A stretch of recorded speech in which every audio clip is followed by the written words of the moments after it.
Today's plea brings to an end more than 4 decades of betrayal and deceit by Mr. Rocha. For most of his life, Mr. Rocha lived a lie.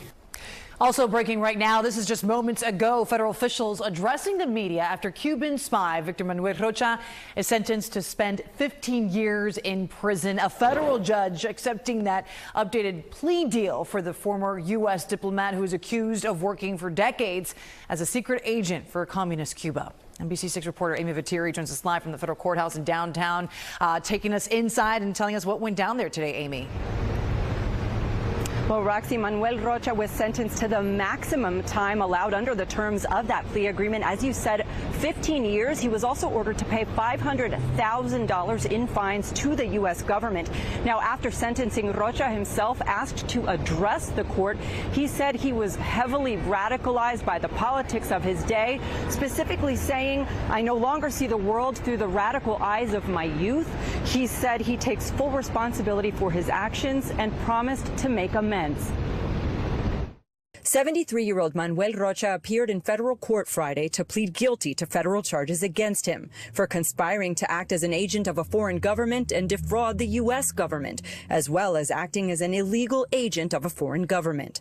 Rocha and his attorney had agreed to the terms of the plea deal with federal prosecutors who accused the longtime State Department employee and former U.S. ambassador of serving as a secret agent of Cuba for decades. Rocha was arrested in December after an FBI investigation in which an undercover agent met with the former ambassador in Miami on several occasions, secretly recording him.